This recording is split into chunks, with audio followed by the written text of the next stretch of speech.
CPI ഏറ്റവും കൂടുതൽ അവരുടെ അഭിപ്രായ വ്യത്യാസം അറിയിച്ചത് തീർച്ചയായും RSS നേതാക്കളുമായുള്ള കൂടിക്കാഴ്ചയുമൊക്കെയായി ബന്ധപ്പെട്ടാണ്.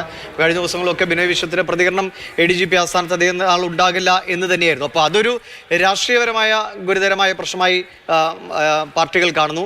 പക്ഷേ നിലവിൽ ഈ അന്വേഷണം നടത്തിയിരിക്കുന്ന സുജിത് ദാസിന് എതിരായ ആരോപണങ്ങൾ, അൻവർ പുറത്തുവിട്ട ടെലിഫോൺ സംഭാഷണങ്ങൾ, അതൊക്കെ നമ്മുടെ സിസ്റ്റത്തെ മുഴുവൻ ബാധിക്കുന്നതാണ്. അതായത് സാധാരണക്കാരന് സുരക്ഷ ഒരുക്കേണ്ട, സാധാരണക്കാർക്ക് വിശ്വസിക്കാൻ കഴിയുന്ന ഒരു പോലീസ് സംവിധാനത്തെ മുഴുവൻ ചോദ്യമുനയിൽ നിർത്തുന്ന വിഷയമായിരുന്നു അന്ന് അൻവർ ഉന്നയിച്ചത്. അതിലാണല്ലോ ഈ അന്വേഷണ റിപ്പോർട്ട് വരുന്നത്. അതാണ് ADGP ഏറ്റവും കൂടുതൽ ബാധിക്കാൻ ഇടയുള്ളതും. അപ്പോൾ ഇത് അങ്ങനെ ഒരു രക്ഷപ്പെടുത്തൽ തന്ത്രമായി ഈ റിപ്പോർട്ട് ഉണ്ടാക്കുക അസാധ്യമാണ്. ഇപ്പോൾ നിലവിലെല്ലാം റിപ്പോർട്ടുകളുടെയും അന്വേഷണങ്ങളൊക്കെ പ്രഖ്യാപിക്കുമ്പോഴും ADGP ക്രമസമാധാന ചുമതലയിൽ അങ്ങനെ സുരക്ഷിതനായി തന്നെ ഇരിക്കുകയാണ്. ഈ റിപ്പോർട്ട് ഇന്ന് വന്ന സ്ഥിതിക്കെങ്കിലും നാളെ മുതലെങ്കിലും ഉണർന്നുള്ളൊരു പ്രവർത്തനം സർക്കാരിൻ്റെ ഭാഗത്തുനിന്ന് ഉണ്ടാകാൻ സാധ്യതയുണ്ട്.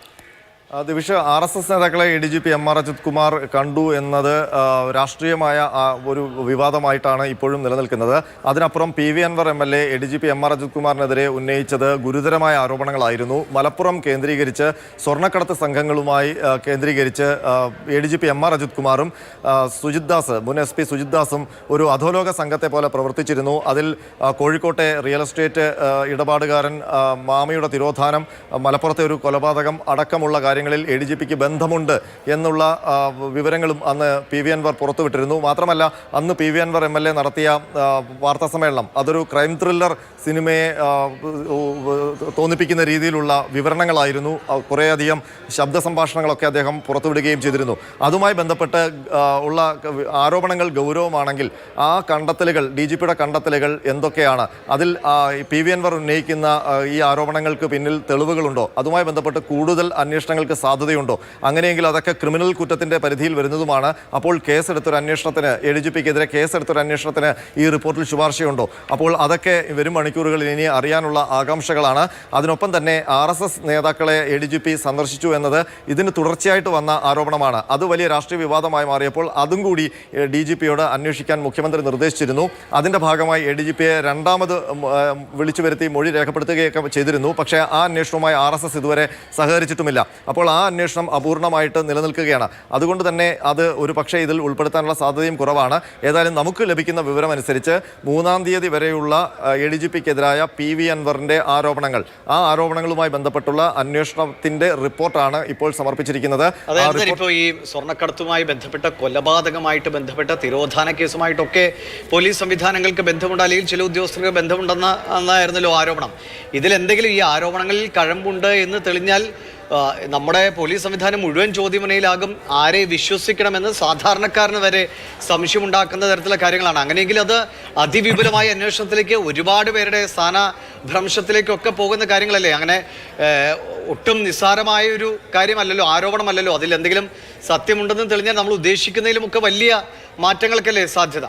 തീർച്ചയായിട്ടും അത് വലിയ ഗൗരവമുള്ള, ഒരുപക്ഷെ കേരള പോലീസിൻ്റെ ചരിത്രത്തിൽ തന്നെ അത്തരമൊരു ആരോപണം കേട്ടിട്ടുണ്ടാകില്ല. അത്രയേറെ ഒരു വലിയ ആരോപണമാണ്. 2 IPS, ഒരു മുതിർന്ന IPS ഉദ്യോഗസ്ഥനും ഒരു ജൂനിയർ IPS ഉദ്യോഗസ്ഥനുമെതിരെ PV അൻവർ, അതും ആ സമയത്ത് അദ്ദേഹം ഭരണപക്ഷ MLA ആയിരുന്നു PV അൻവർ, അങ്ങനെ ഒരു ആരോപണം ഉന്നയിച്ചത്. അതുമായി ബന്ധപ്പെട്ട് DGP തല അന്വേഷണം പ്രഖ്യാപിച്ചു. അത് പോലീസ് അസോസിയേഷൻ്റെ വേദിയിൽ വെച്ചാണ് മുഖ്യമന്ത്രി ആ അന്വേഷണം പ്രഖ്യാപിച്ചത്. അതിനുശേഷം DGP ഇതുമായി ബന്ധപ്പെട്ട അന്വേഷണത്തിലേക്ക് കടന്നു. വിവിധ തരത്തിലുള്ള മൊഴികൾ അദ്ദേഹം രേഖപ്പെടുത്തിയിട്ടുണ്ട്. അതിൽ PV അൻവറിൻ്റെ മൊഴി DIG ആണ്, തൃശ്ശൂർ റേഞ്ച് DIG ആണ് രേഖപ്പെടുത്തിയത്. ആ ഘട്ടത്തിൽ ഏതാണ്ട് മണിക്കൂറുകൾ നീളുന്ന മൊഴിയെടുപ്പായിരുന്നു അന്ന് ഉണ്ടായിരുന്നത്. ആ ഘട്ടത്തിൽ എന്തൊക്കെ തെളിവുകൾ PV അൻവർ ഈ അന്വേഷണ സംഘത്തിന് കൈമാറിയിട്ടുണ്ട് എന്നുള്ള കാര്യം വ്യക്തമല്ല.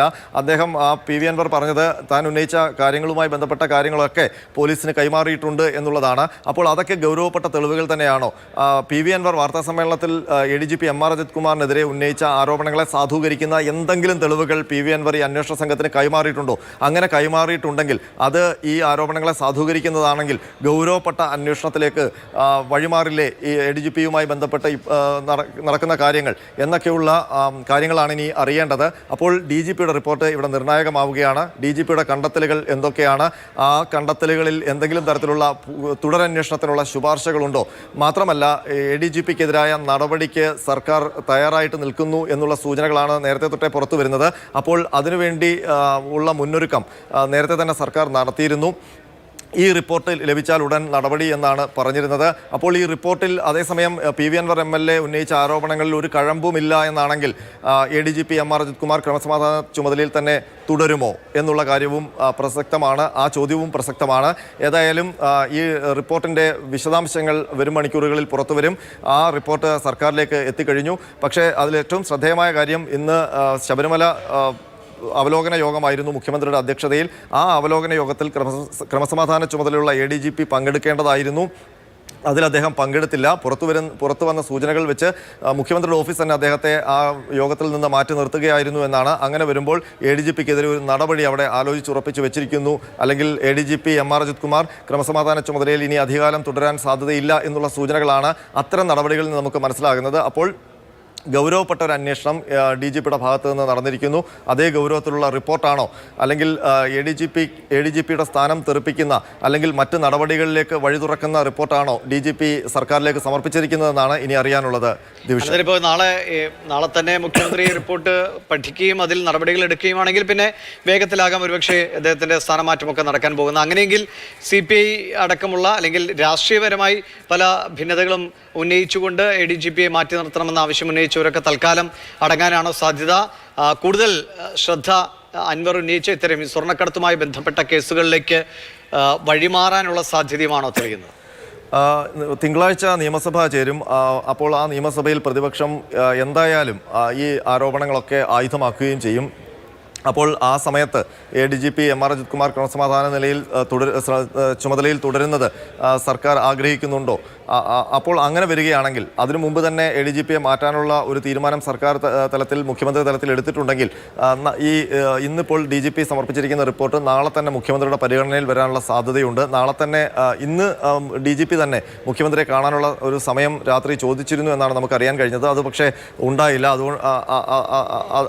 അതോടുകൂടി ഇന്നൊരു തീരുമാനം ഇക്കാര്യത്തിൽ ഉണ്ടാകാനുള്ള സാധ്യത വിരളമാണ്. അപ്പോൾ നാളെ ഈ റിപ്പോർട്ട് മുഖ്യമന്ത്രിയുടെ പരിഗണനയിലേക്ക് വരാനുള്ള സാധ്യതയാണ് നമുക്ക് മുന്നിൽ കാണുന്നത്. അപ്പോൾ നാളെ മുഖ്യമന്ത്രി ആ റിപ്പോർട്ട് പരിഗണിച്ചാൽ ഉടൻ തന്നെ സർക്കാർ ADGPക്കെതിരെ ഒരു നടപടിയിലേക്ക് പോകുമോ? അങ്ങനെ ഒരു നടപടി എടുക്കാൻ പര്യാപ്തമായ കണ്ടെത്തലുകൾ ഈ റിപ്പോർട്ടിലുണ്ടോ? അങ്ങനെ ഒരു കണ്ടെത്തലുകൾ ഇല്ലെങ്കിൽ MR അജിത് കുമാർ സുരക്ഷിതനാണോ എന്നൊക്കെയുള്ള ചോദ്യങ്ങളാണ് ഈ ഘട്ടത്തിൽ ഉയരുന്നത്.